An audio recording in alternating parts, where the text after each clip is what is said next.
Hello students, आज हम लोग क्लास 10th का चैप्टर नंबर 5 जिसका नाम है अरिथमेटिक प्रोग्रेशन, जिसको हिंदी में हम लोग कहते हैं समांतर श्रेणी, पढ़ने जा रहे हैं।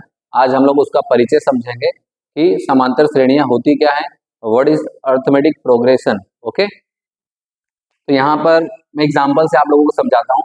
जैसे यहाँ पे मान लीजिए 2, 4, 6, 8, 10 डॉट डॉट डॉट कोई नंबर लिया गया इनफाइनाइट तक। तो हम देख सकते हैं यहाँ पे जो पहली वाली संख्या है वो 2 है, इसको हम कहेंगे A1। क्या कहेंगे? A1। ये 2 हो जाएगा, A1 मतलब फर्स्ट टर्म। इसको हम T1 भी लिख सकते हैं।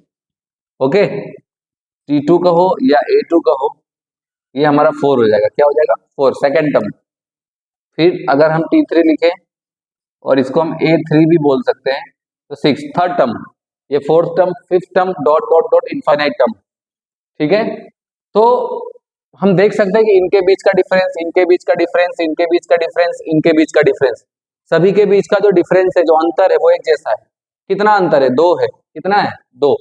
सभी के बीच में अंतर कितना है? 2। तो डी जो होता है इनके बीच का अंतर है, जिसको हम लोग कॉमन डिफरेंस बोल सकते हैं, सार्व अंतर बोल सकते हैं। ठीक है, अब सबसे लास्ट में जो टर्म आता है, मान लो कि यहाँ पर इनफाइनाइट नहीं होता, ये 10 तक ही होता, तो ये लास्ट वाला टर्म है ना, लास्ट मतलब अंतिम पद है ना, तो इसको हम ए एन बोलते हैं, या फिर इसको हम एल भी बोल सकते हैं। ये कितना है? 10 है। ओके, समझ में आया? तो इस तरीके से हम कह सकते हैं कि कोई भी हमको जो है कि श्रेणी दी गई हो और उस श्रेणी में पदों के बीच की जो अंतर देखने की बात की जाए, अंतर जो होता है पदों के बीच का, वो अगर एक जैसा है तो वो क्या होगा? समांतर श्रेणी। जैसे रेलवे की पटरी देख लो, आप हिंदुस्तान के किसी भी कोने में चले जाओ, रेलवे के पटरी के बीच की जो दूरियां होती है वो एक जैसी है कहीं पर भी, है कि नहीं? वो रेलवे की जो पटरी है उसकी लंबाई बढ़ती चली जा रही है, लंबाई बढ़ती चली जा रही है, लेकिन उनके बीच का जो गैप है, जो दूरी है, वो एक जैसा ही हर जगह। तो वो हम कह सकते हैं कि एक समांतर श्रेणी है। ठीक है, उसके अलावा बहुत सारे एग्जाम्पल है। 3 का टेबल अगर पढ़ते हो आप, 3 का पहाड़ा, तो 3 दूनी 6, 3 त्रिका 9, 3 चौके 12, 3 पचे 15, 3 से स्टार्ट हो रहा है और 3 दूनी 6 हो रहा है, 3 त्रिका 9 हो रहा है। सबके बीच में जो अंतर होता है वो कितना है? 3 का ही अंतर है। कोई भी पहाड़ा ले लो, या 1 से 100 तक की गिनती अगर ले लेते हैं, तो सभी के बीच का अंतर एक जैसा है, गिनतियां बढ़ती चली जा रही है, लेकिन सबके बीच का अंतर एक जैसा है। तो ये सब समांतर श्रेणी है। इसमें हमको कुछ फॉर्मूला दिया गया है, वो फॉर्मूला हमें जो है समझना होगा। कौन कौन सा फॉर्मूला है? जैसे ए एन जो होता है वो है a plus N minus 1 into d, ये एक फॉर्मूला हमको मिलेगा इसमें।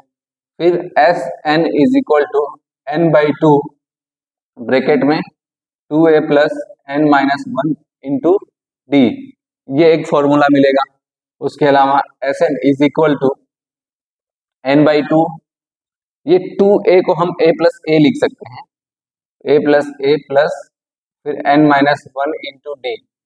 अब a plus N minus 1 into D की जगह पे a n भी पुट कर सकते हैं ना, तो S N is equal to हो जाएगा n बाई 2 ब्रैकेट में a plus A N. A N को मैंने बताया था अभी, ए एन जो होता है वो लास्ट टर्म होता है, तो ए एन की जगह पे एल भी पुट कर सकते हैं। S N is equal to N by 2 bracket में ए प्लस एल। ये सारा फॉर्मूला इस पूरे चैप्टर के एक्सरसाइज जितने भी हैं, एक्सरसाइज 5.1, 5.2, 5.3 XYZ जो भी हो, उसमें ये फॉर्मूला यूज होगा। इन फॉर्मूले से ही हम सारा क्वेश्चन सॉल्व करेंगे। जो पहला फॉर्मूला है एन, वो हमको बताएगा कि किसी भी प्रोग्रेशन के अंदर या किसी भी श्रेणी के अंदर कितने टर्म हैं, कितने पद हैं, या कभी हमें पता चले कि ये पद दिया हुआ, इसमें से कौन से नंबर का टर्म जो है ये होगा, इस टाइप के क्वेश्चन में हम ये फॉर्मूला यूज करेंगे। और अगर एस की बात की जाए, एस का मतलब यहाँ पे सम है, टोटल, योग। जब किसी क्वेश्चन में सम निकालने को बोला जाए, टोटल निकालने को बोला जाए, तो ये फॉर्मूला हम यूज करेंगे, एस एन वाला। ओके, तो ये मैं इंट्रोडक्शन दिया था। अभी आगे वाले वीडियो में मैं आप लोगों को एक्सरसाइज सॉल्व करके बताऊंगा। तो ये चैप्टर बोर्ड एग्जाम के लिए बहुत ही इंपॉर्टेंट है, तो इस चैप्टर को एक बार, जितनी भी थ्योरी इस चैप्टर की दी गई उसको एक बार आप लोग रीड कर लेना, और बाकी मैं अगले वीडियो में 5.1 में जो है कि सारे क्वेश्चन जो है सॉल्व कराऊंगा। ठीक है, okay, thank you so much.